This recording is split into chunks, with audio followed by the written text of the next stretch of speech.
with these sexually undisciplined men that have been raised by women? And that's how you know what I'm talking about? That's how you know why this video got so much traction, why so many women resonate with it? Because you are, in fact, engaging with these sexually undisciplined men. The reason so many women engage with your content because you're trauma bonding with other women that have not healed because you're broken just as they are. Who have been raised by women. Is that how you? So I got some feedback from someone I did some content on before because she was real emotionally disturbed about my previous comment. But now that she's calmed down, now she wants to have a dialogue. So let's check it out. All right, let's dialogue. Because I don't do any of this to be argumentative or combative. I don't do it to sow division. There's enough of that. I do what I do. I speak the way I speak, on what I speak on, because my entire intent is to bridge the gaps, to break down the things that divide us. And you can only do that with truth. And so while it may seem that I can be abrasive or raw, I definitely am a raw individual, but I am not trying to sow division. I'm definitely not trying to miss your point either. So the point that you're going to read on the screen, I'm going to go ahead and read it now, is that she said, well, what she's talking about is in response to what I got up there on that screen. You can follow me on TikTok at Stepdaddy Shop. It says women can't blame every man. They can only blame the men that they have sex with and the men that they make children with. Every man isn't responsible for every woman's issue. I'll go back and I'll show you the other video later, but that's the context of what we got right now. Let's go. I want to know your truths, and I want you to know my truths. So if you want a dialogue, let's start here. Number one, you can't say stuff like every, always, never. Those words that are like totally encompassing, you can't say that. So she starts off with tone policing, like right away. She wants dialogue, and wants to accept what I have to say, but this is my opinion. So accept my perspective as it sits. Don't tell me what I can't say. Just accept it. Because as soon as you do, it completely destroys your argument because nothing is perpetual. I still have an opinion and it still exists. And I don't have to change my opinion because it's just an opinion. Right. Nothing is just that thing or always that thing. But I know that you probably mean most, right? That it is so much that it seems like always. I mean the people that fit the behavior, because regardless if you don't like the words, there's still people that fit the exact behavior that I'm describing. I'm only talking about people that fit the behavior, and the people that fit the behavior go with the words 1000% of the time. Seems like every. So that's the position that I'm going to move from, that you don't actually mean every, because then there's nothing to talk about. I mean every person that fits the behavior. And I'm going to move from the position that you mean most. I mean every person that fits the behavior. And you say women can't blame most men. They can only blame the men that they have sex with and that they make children with.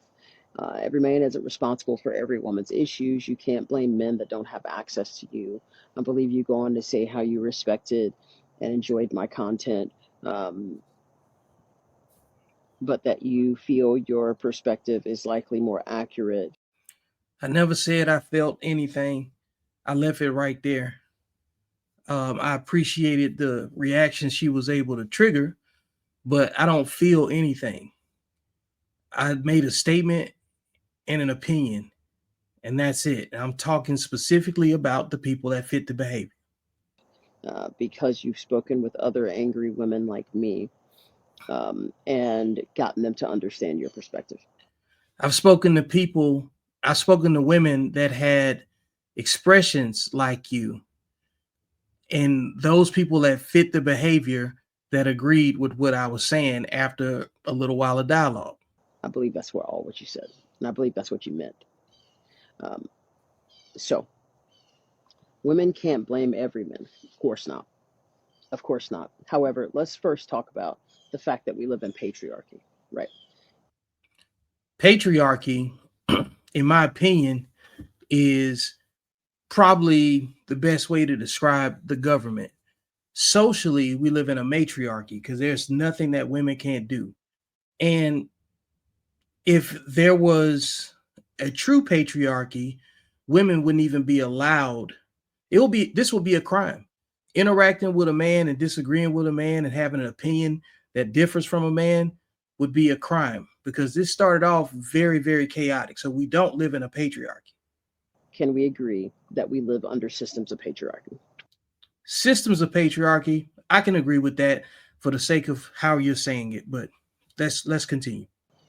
Which is truly to say that men have more ability to articulate themselves. We have equal ability to articulate ourselves.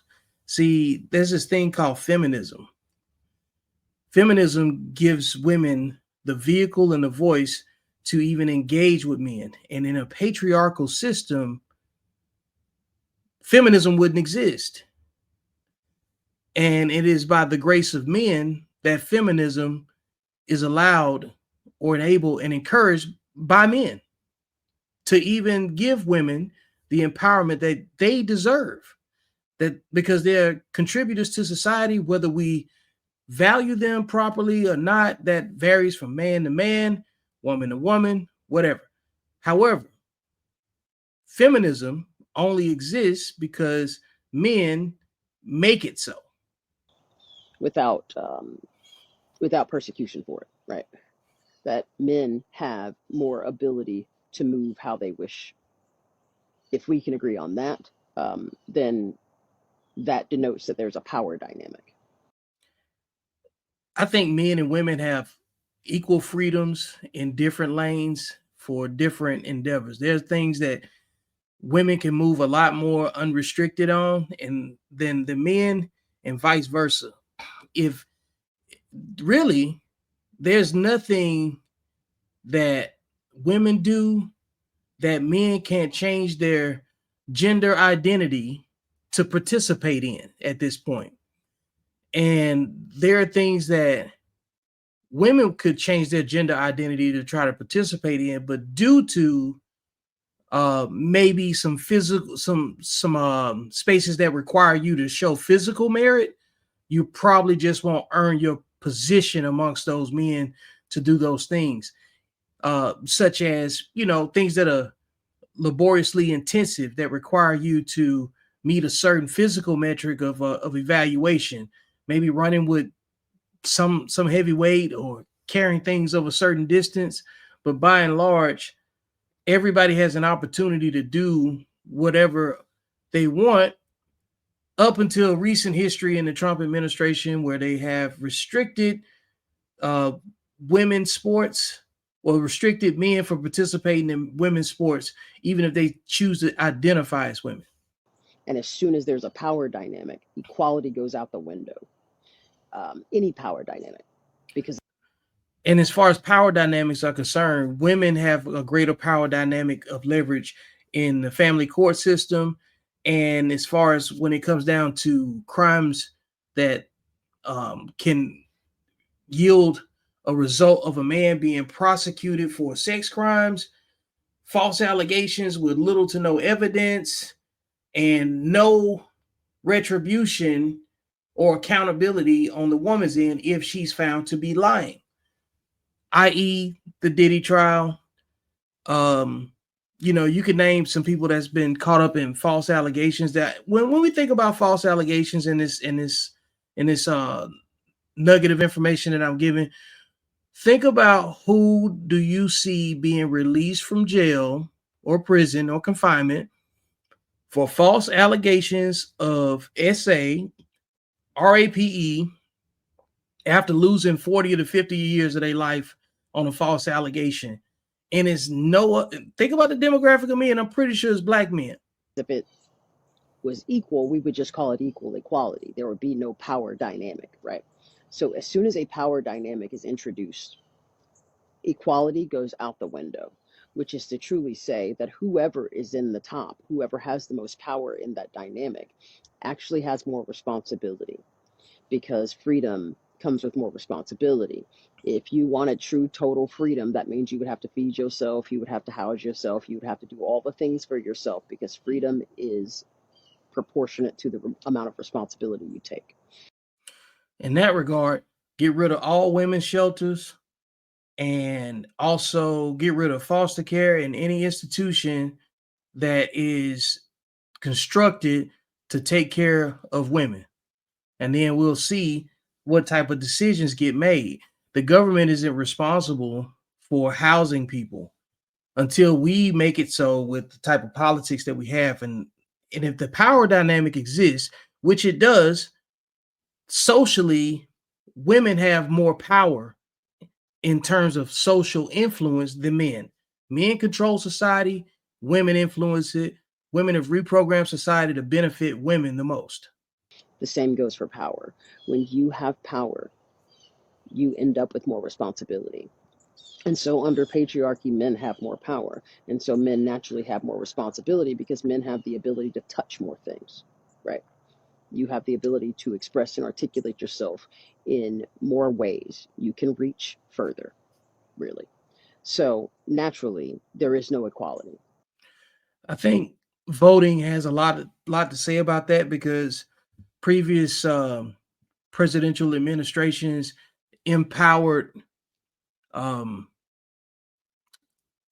elements and entities that were more centric to women's influence and support.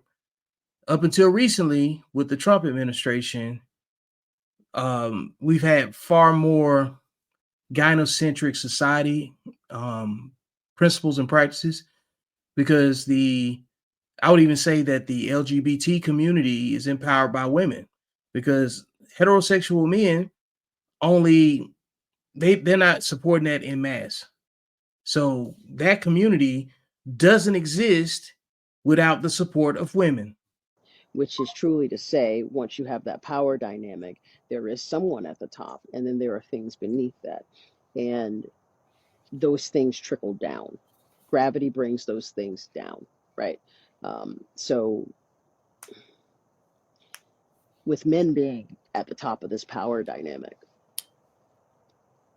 women are only allowed to articulate themselves in the ways that do not push up through that dynamic, that do not put them at the top of that dynamic, because they are there for a reason. That's what patriarchy is, right? So there is no equality. I just want to start there. You guys have more of an ability to articulate yourselves. You have more power and you have more authority. There are other dynamics like that. I can accept that men have more power. I think in terms of when we talk about control, men have control of society. Women have influence on society. Control and influence are not the same thing, because men own and dominate the infrastructure. So yes, I can go with that. The one with the least amount of resources can't make the rules. The owners of the infrastructure definitely can control, manipulate, and pretty much that's why men play chess and women play checkers in terms of social influence. And it is that of like a parent and a child, an authority figure, and their God, I can't think of the word right now. We'll just call it their underling, right? And that is essentially the dynamic of patriarchy, where men are the authority, and women and children and all other life fall beneath men. So The protector is the prize. why would we put? Why would the protector put the one that can't protect them in front of them? It just doesn't make sense. If there's no other way it could go, not saying that that's not the point that she's trying to make, but I'm saying that to put things in perspective. If you're going to give us, if we got the most control, authority, responsibility, then we should get the most say so, because we're the few. That women outnumber men 2-1, and because that's not because it works better the other way. It'll never happen the other way. That's just not it. What you guys do trickles down to us, which also means that we are reacting, responding, and adapting to what is falling. I can accept that. Would not disagree with that. The issue I have is the expression in disagreement in terms of whether or not it is emotionally disciplined or undisciplined or respectful or not. I didn't come at you in a disrespectful way. So, and that's why it's taking so long probably to create this conversation. I'm not mad that it's taking this long for it to happen at all, but I understand that there's an unnecessary tension between man and woman. And even in my respectful opinion, it wasn't well received. So I appreciate the notion of saying, you know what, let's dialogue now. That's cool. Because it shows progression. So I'm not mad at even the way that my comment was reacted to. In fact, it just shows that there's an opportunity to communicate with each other respectfully. So we could be using this tool for a whole lot more than just taking jabs at each other. And I think that this is a step in that direction. So let's continue. What is coming down from above. The same goes for white people and black people. Black people are responding, reacting, and adapting to what those at the top of the power dynamic are doing. I can agree with that, because I always say when we're having a conversation about differences in philosophy when it comes to gender, if it's hard to understand, make it about race. So change the gender to race. You got the oppressor and the oppressed, right? Would you accept the way that you're being treated on a gender level if it was a racial level? And the other part of it is that you have to recognize who's your oppressor and who's not. And I'm here to say, as a black man, we don't own enough to oppress anybody. We don't oppress our women. We don't have enough to oppress our women. We're still in the conversation about being considered to be adequate leaders, adequate men, respected. We're not even in the conversation about being worthy of respect. And it's not, I don't want to play victim Olympics here. I just want to say that I'm not your enemy. I don't have time to be an enemy. I don't have enough resources to be an enemy, by and large, because we need each other in some kind of way, shape, or form. And bottom line, we need peace, because one of the main issues right now isn't men being violent towards women, it's women being violent towards women. And when those at the top of the power dynamic do not take responsibility for the things that they are trickling down upon the rest of the pyramid, then there becomes unique coping mechanisms to deal with the leftover blame, so to speak. So, sure, women cannot blame every man, every woman can't blame every man. Sure. However, we are a collective. We are a collective. And even if you're focused in on one particular incident at the moment, that still doesn't mean that We are not a collective. We are all interconnected, which is to truly say, when you say only the men that they make children with, in truth, you know, fam, the fact that you have kids or a partner or whatever, that I don't have children. My name is just Stepdaddy Shop because most of the people that I talk to don't have don't have experience growing up with a father. So I called myself stepdaddy because I'm a step ahead of the dad that they never had. And it's just a funny catch line, but I appreciate the consideration. I'm not a father. I don't have any kids. I've helped raise some, but I don't have any kids. affects me. The fact that I chose not to have kids actually affects you. It's not that it doesn't. I chose not to have kids too, so I don't know how us not having kids affects each other. But I'm no different than you in that regard. It's just about whether you can zoom out enough to see it because it exists. And so even if we're not, all right, like actively handling it, doesn't mean it's not happening. So, um, and you say you can't blame men that don't have access to you. Well, that goes back to the patriarchy, and it also goes back to that power dynamic. The power dynamic of patriarchy means that men have access to everything beneath them.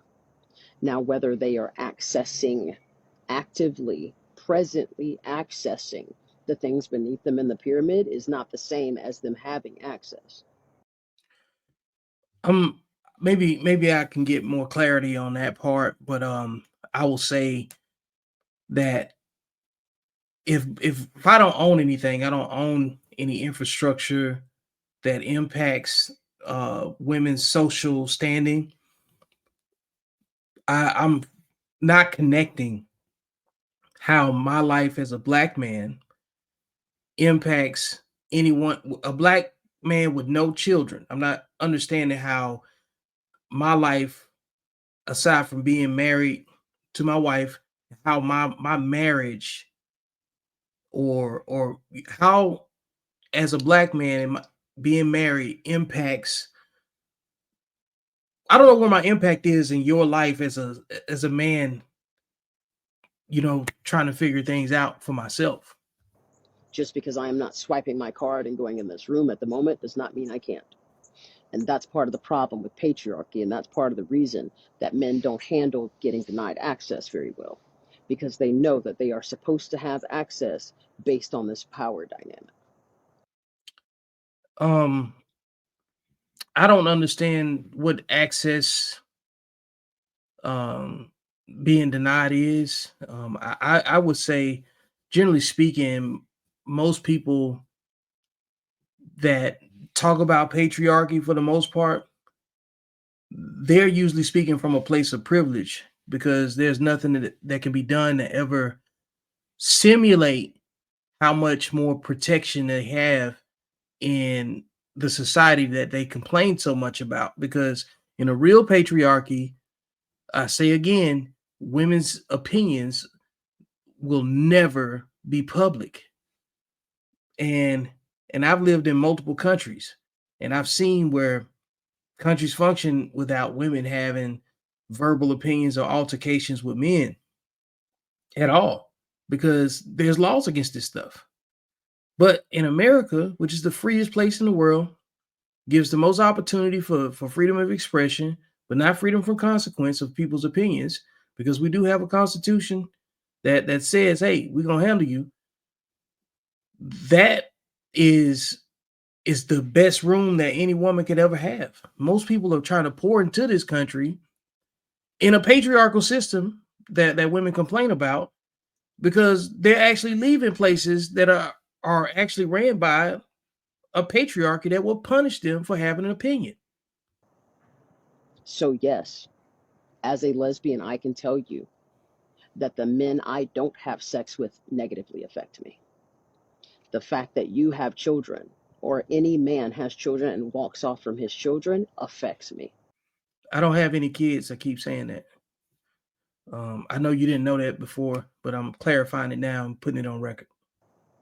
Even though I do not have sex with them, even though I do not allow them that access, they absolutely have other forms of access to me.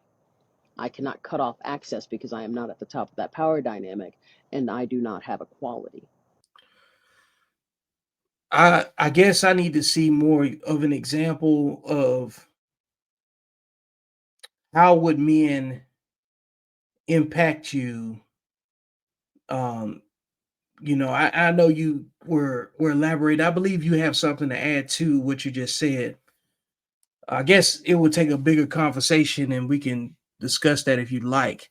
Maybe turn into an interview. I'd be down with that too, but I'm struggling with understanding that part, but I also know that this is a 10-minute video that I'm breaking down and just dissecting. So I don't want to be disrespectful to your thought, but we'll continue. You go on to say the thing about angry women that not because you've spoken to angry women like me, and you've gotten them to understand your perspective. Well, angry is one of those words that is very dismissive. Every word that nobody likes is always going to be categorized as dismissive, but interpreting what you see is why you have to leave room to have your opinion changed. And I am entitled to say how I see things, because otherwise it's just tone policing. And nobody's more interrupted, more tone police, and more overreacted to than a black man by black women. So if I see the expression of disrespect, or the expression comes back in the tone of disrespect, I don't have no reason to assume anything else other than it's just being angry, because I have nothing against you. And in fact, you question my sexuality on the first response. So yeah, I don't have nothing to assume, but you're being angry, and you proved the point after you responded. So yeah, you were angry. Good little storm. Yes, angry is one of those words that's very dismissive. It's like calling somebody crazy. I can always play the video back because I did document it for my own protection. That's how angry the response was. So if you want to see how you look, you can go back and look at your own video. And the video was 10 minutes, and you spent the first 5 to 7 minutes just stewing in the car saying, I'm not trying to manipulate anybody or get anybody riled up, but you were having an entire expression of anxiety in that video. And I could always bring it back up if you'd like. And like I said before, we could discuss it. But the video does not show a calm spirit in you. And while you may perceive what I display as anger, um, I would ask that you ask that question, because that word is so dismissive. It would be beneficial to us actually bridging these gaps and having these dialogues if you were to ask, are you angry? Because oftentimes what you are perceiving as anger is not anger. And I know that a lot of the time we will put a lot of emotions into under an umbrella, and we'll just say, oh, you're angry. Well, I didn't mean that. You just mean irritated. But those things are actually different. You called me gay. You said I sleep with men. You defaulted to slandering me and saying you question my sexuality as a response. You're angry. You were angry in that video. And again, you're being dismissive. You were dismissive of what I said first. That's how we got here. So I feel like it would be beneficial to ask, if you are angry, are you irritated, or simply ask, how are you feeling right now? Because then I can tell you for myself instead of you putting it on me. Because I am not angry. I am disappointed. And that disappointment makes me anxious because I can see what is coming for us. I can hear what you're saying, but like I don't change my mind about that. But I'll send you this video. It'll be posted very soon, and we can dialogue. All right, folks. Appreciate you sticking with me to the end. This has been another episode of Beyond the Algorithm. Make sure you like, share, and subscribe. Go get the book. And most importantly, I will see you beyond the algorithm, because that's where life actually happens.